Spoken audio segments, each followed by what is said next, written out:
Hello, my name is Andrew Richards. I'm the founder and CEO of Codeplay, and I'm going to talk to you today about deploying AI software to embedded devices. So that's about taking the prototype that you developed in the lab and converting it into something that's actually going to run on the device. But I'm going to talk to you about how to do it using open standards. I'm going to talk a bit about why that's a good thing. First off, I want to explain how to understand the challenge. Why is this hard? So what we find is there's lots of different kinds of AI out there in the world, and these different kinds of AI algorithm are often integrated into a single system, and each of those algorithms actually performs better or worse on different kinds of processors. So we need to take those different algorithms and we need to apply different techniques to each of them in order to get the best results on each processor, and they're all integrated together. So we need to work out how to integrate them together. And there's deep learning, where that's what we hear about most, isn't it? And then inference is where you've trained a system, and then and you're applying that artificial training to real world data, and that's able to solve certain kind of problems, but not all problems. And then there's machine vision algorithms, which are often older, but are still being developed very much, that don't use all this training stuff, that are hand coded, but they can still be very, very important in modern systems. There's sensor fusion, where you combine data from lots of different algorithms and lots of different sensors to be able to work out a reliable view of the world. And then there's decision making and planning, what it is you're going to do. You've understood the world now, what is it you're going to do? And finally, actually, we do see training sometimes happening in devices. Devices need to be able to learn for themselves under some circumstances. So even when we look at deep learning inference, we find that there's multiple different kinds of deep learning that are important, that create different challenges for us. So some of those are much simpler to bring to new bits of hardware, and some of those are very hard to bring to new bits of hardware. So the common one that's talked about a lot because it's very easy to do is image classification. So an example of that would be AlexNet, ResNet, something like that. What happens with image classification is, given an image of an object, a dog or a cat, the system will tell you whether you're looking at a dog or a cat, basically. And it uses fixed size images. You can use very low precision to be able to work, to be able to give a really accurate result, so 8-bit kind of integer. And it's very widely supported by tools and hardware. So a lot of hardware will run things like ResNet. And the next step up is object detection. So given an image, you want to find and classify all of the objects in the image. And there are variable numbers of objects in an image. So if you want to drive a car, you need to be able to spot 3 cars and 2 pedestrians and work out where they are. That's object detection. And it needs a mixture of fixed function hardware and some control of software, because you've got variable numbers of objects. Generally, that creates some programmability requirements. And a surprising number of software tools and deep learning processors don't support even something as simple as object detection. So you've got to be able to work out which ones are going to support object detection, if that's what you want to do. And then the next step up from that is semantic segmentation. So semantic segmentation, what happens is we take a picture of an image and we annotate every pixel in the image to say what that pixel belongs to. So that's quite important for something like driving a car. So we want to be able to recognize all of the cars, of course, but we've also got things like trees and we've got road. So we want to be able to recognize all of these pixels are pixels in the road, so you can see the shape of the road. Slightly more advanced algorithm. This is much harder for hardware and a lot of common AI software graph compilers to be able to support. So you need to be much more selective about your AI processor if you're going to use semantic segmentation. Interestingly, semantic segmentation generally involves deconvolution, which is traditionally seen as a training operation. So in fact, you almost need something like a training process. It's smaller, simpler, but you need almost the same software requirements as you do in training. Maybe that's a bit of an exaggeration, but you certainly need the deconvolution operations there. And finally, there's behavior prediction. So you may use these other algorithms to be able to go, this is where the objects are, but you need to know where they're going to go. You need to predict what the pedestrian's going to do, what the car's going to do. And we see neural networks being used for behavior prediction as well. That requires much more precision. They're quite different kinds of networks. And then if you look at the types of machine vision algorithm that we see, a really common one is SLAM. So SLAM creates a 3D map of the world. So as a camera moves around the world, the SLAM algorithm extracts 3D information from the movement of the camera and then creates this 3D map of the world. That's quite important for something like an autonomous vehicle or any autonomous system. Creates this understanding of where things are. Doesn't know what the objects are, but it creates that shape. We do see object detection algorithms that don't use deep learning still being used in a system. So for example, if you're in a car and you want to use deep learning for object detection, well, you might use non-deep learning for object detection as well, because these algorithms are statistically accurate. You can't really explain how deep learning works. And so therefore having another algorithm and saying, do these two match, gives you a better idea of something strange is going on, from a safety point of view.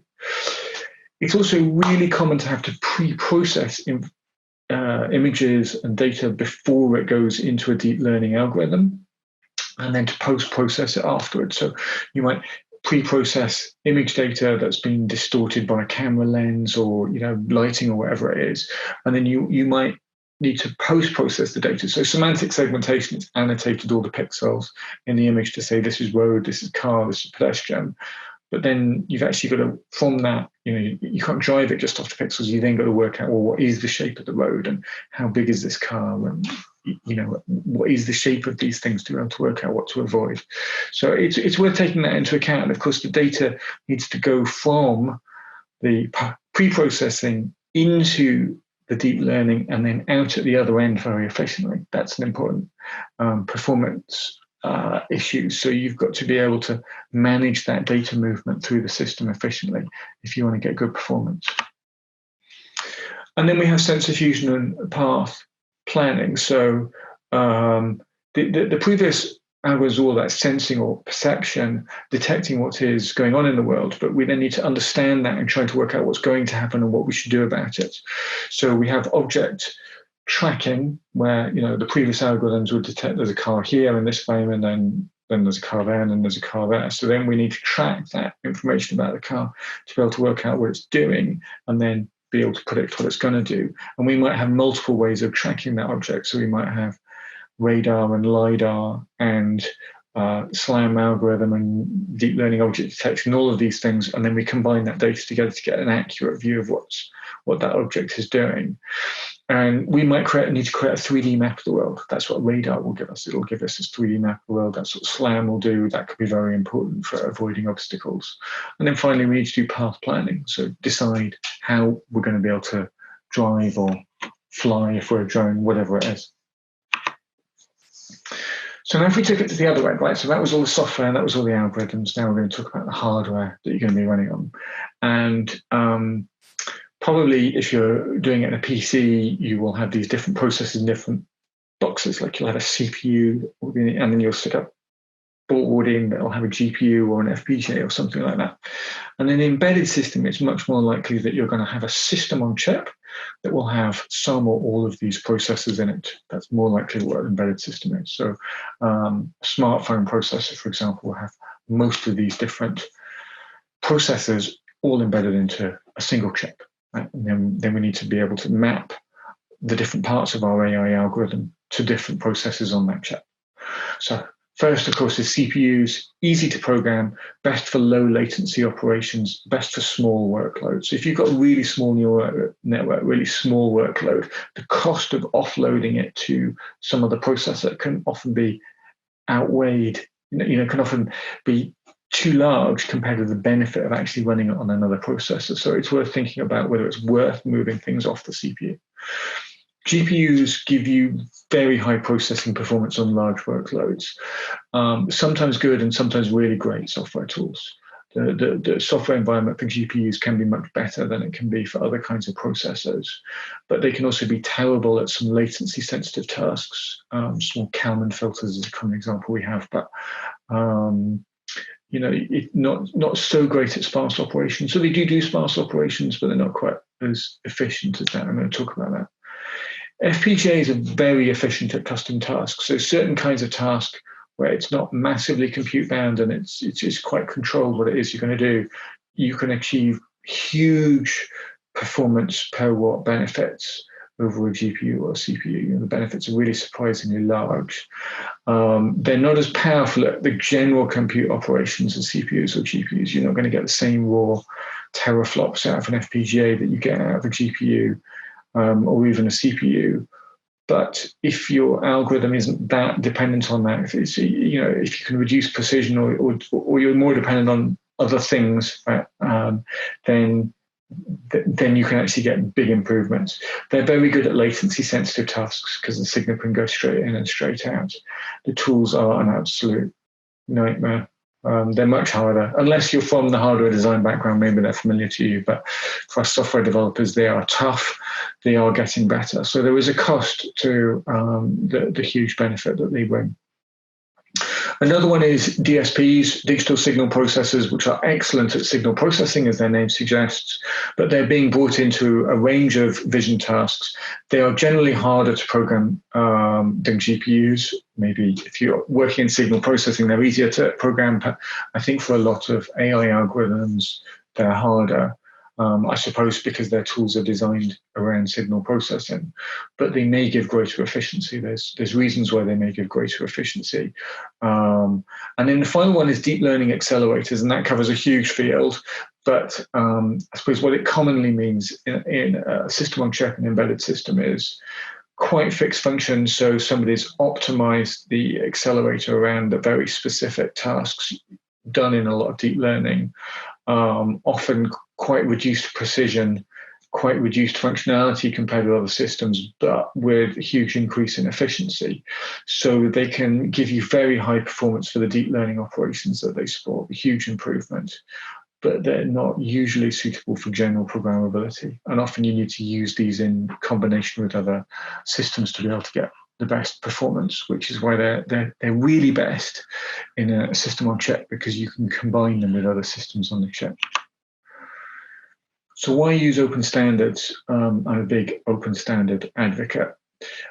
If you use proprietary tools, it's very hard to move your algorithms to the processor that will best perform with your application. So you write your algorithm for one processor.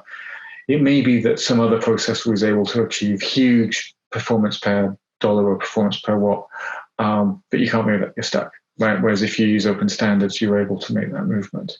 Open standards let you find the best cost, performance, power for your application. They let you support your application over a longer period of time. The proprietary system might not be here in 10 years' time, but the standards are, ratified and supported over much longer periods of time. And they're very well specified, good for safety specification and testing, but also very good to integrate with other systems. And they're a safe investment. If you invest in open standard, then your investment can pay off over a longer period of time. If you're developing software for one open standard. So what you need to do is analyze your application. And this is something I talk about a lot, about trying to analyze your application. And one of the difficult subjects to talk about is everyone writes their application using the tools that they think is the best for writing the application.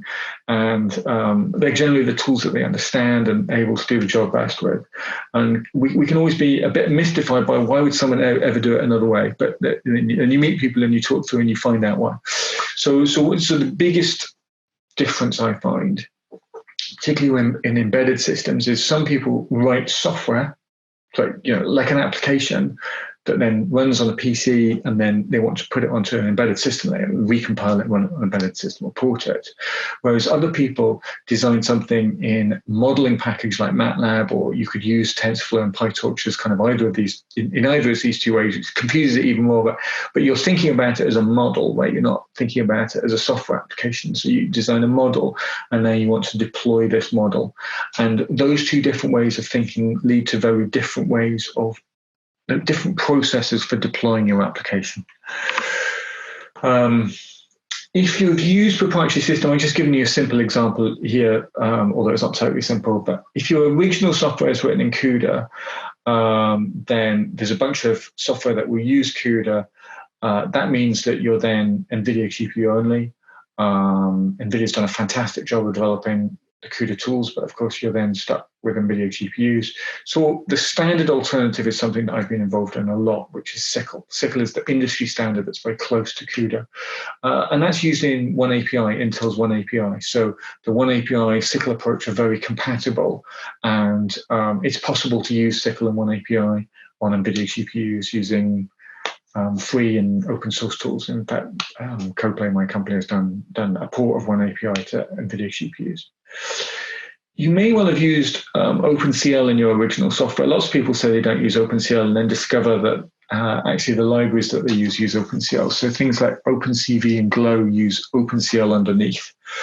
OpenCL is actually very widely used. Whatever anyone may tell you, it's used much more than you think it is. The key thing about OpenCL is it's portable, but it's not performance portable. So what that means is if you write code in OpenCL, you can run it on lots of platforms, but you don't necessarily get the same best performance on each platform. However, you can write applications that will generate OpenCL code, and they will give you best performance on different platforms. So that's what things like Glow and TVM are designed to do. They will generate OpenCL kernels at runtime given the device you've got. And of course, you can deploy with OpenCL, and you can run on a variety of systems. I think it's well known in GPUs, but we certainly run OpenCL on DSPs and FPGAs and CPUs and get really good results. You don't get really good results for free. You need a system to tune them, but you do get really good results, actually. And then we have AI graph compilers. And if you wanted to extract the graph and run it on a system, then you need some interchange format. Whereas if you want to run an AI graph on a system, then OpenVX is the standard that will let you do that. So the next thing I say is always before you try and optimize your application, profile it first. So with a system on chip, you're going to get the best performance by running different algorithms on different processor cores at the same time. So you're only going to be able to understand how that's going to map to the chip if you profile it over time and understand the things that are going on. And that means you may, for example, run deep learning and machine vision on different kinds of processor core in the system. So you've got to imagine how they would run in parallel, which they might not work on your original system, but you can run them in parallel. So you've got to work out how to parallelize them, run them separately. That's normally very possible on different kinds of processing cores in the system. What you've also got to look at is some operations are bandwidth bound and some operations are compute bound. And the way you optimize those two kinds of operation are very different. There's no point trying to optimize your compute on a bandwidth-bound operation. So if you're trying to reduce the number of adds and multipliers and branches and stuff in a bandwidth-bound operation, you're wasting your time, right? Because the operation is waiting for memory. Whereas if you're compute-bound, if you get to the limit of the flaps and tops in your system, then you need to think about different things. You need to think about a different kind of algorithm. Classic one in deep learning is the Winograd algorithm, which makes really big difference to how many compute operations that you need. So there's no point trying to move these things around in the wrong way. There's no point taking a bandwidth-bound operation and putting it on a processor that's got a huge amount of compute capability. You're not going to get any performance improvement. But what's interesting is for many AI processors and system on chips, there's on-chip memory, which is going to be much faster than off-chip memory, but it is smaller. So you then need to think, well, can you fit your model or part of your model in this on-chip memory? And that can give you a big performance improvement. Now, people ask me, what's the performance benefits of this? I've broken it down into two simple examples here. On the left, I'm comparing SYCL versus CUDA versus OpenCL on Babel Stream benchmark, which is running bandwidth-bound operations. And there's no point optimizing the multipliers and adds here that's bandwidth-bound. So you can see that the performance is extremely similar. On compute-bound operations, the story is more complicated. This isn't running all of ResNet 50. This is running parts of it. And what I'm doing is I'm comparing ARM Compute Library, which is an open source library written by ARM, which they've optimized for their system, and SYCL DNN and SYCL BLAST libraries that we were at Codeplay that's also open source using the SYCL standard. And you can see that actually, in some cases we're slower, in some cases they're slower, some cases we're faster. Actually, we add up to slightly faster in the end. Why is there so much variation? What matters with the compute-bound operations is the way that you do tiling, the way that you access the data, the way that you use algorithms like Winograd and stuff make a big difference. And so what you actually need is a system that can try lots of different tuning parameters to be able to find the right stuff. And we're able to do that a lot with SYCL. That's one of the things that SYCL is really great for. And so it gives you a little bit of extra performance there. So to map the algorithms to the processes, if you've got small algorithms, like a small Kalman filter, it doesn't offload well to a processor unless you can group a lot of them together. So you should keep it on the CPU unless you're able to group lots of them together, and then you can put it on something like the GPU. We find that vision neural networks are usually INT8 or INT16, so they work well on these low precision deep learning processes, but behavior prediction networks have to be floating point. So the data types restrict the processes that will support the network. So you've got to ask the question, do you need this high precision? Can you use sparse networks? So sparse networks, you can find lots of zeros in your weights. And they're not so good for GPUs. They're not terrible for GPUs, but the GPUs aren't quite so efficient on them. And where some other cores can actually get better efficiency on those, GPUs can do a huge number of floating point operations, but cores that are a bit better adapted for sparse networks that do a smaller number of floating point operations can do those networks better. You need to adapt the training of your network. I'm going to talk about that. And you need to think about, can you fit your network into on-chip memory? If you do stuff like low precision and sparse networks, actually you're reducing the size of your weights, and so you're more likely to be able to fit it in on-chip memory. Custom operations like kind of hand-coded algorithms need to go into programmable cores, whereas the more standard stuff like an object detection, taking a convolution, matrix multiply, they may be able to go on fixed function cores that could give you better performance. So actually doing the deployment. So if you've got a reduced precision network, you need to retrain that network for the device precision.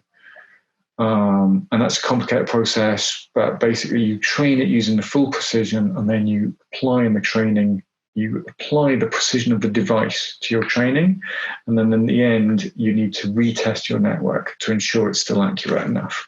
So each processor has its own kind of retraining phase, and so if you take a deep learning processor, you've got to take into account what does the deep retraining mean from that processor, and then you need to retest your network for the accuracy, and you need to think about how important accuracy is versus performance.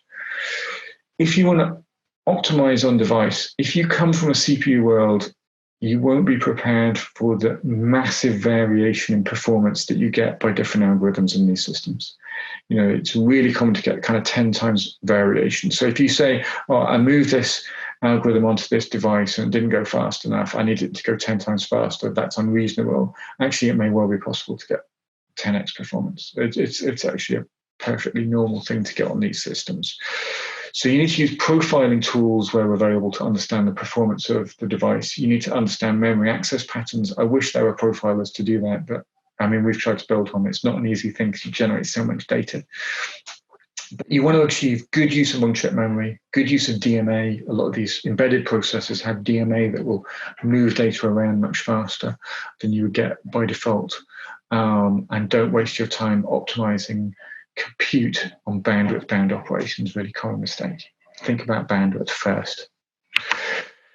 And that was my very quick overview to all of the challenges of building these systems. I'm interested in your questions. I have put a whole load of links to relevant subjects here, and I hope you're able to pick up on enough of that to be able to look through all of the wealth of information that's out there. Thank you.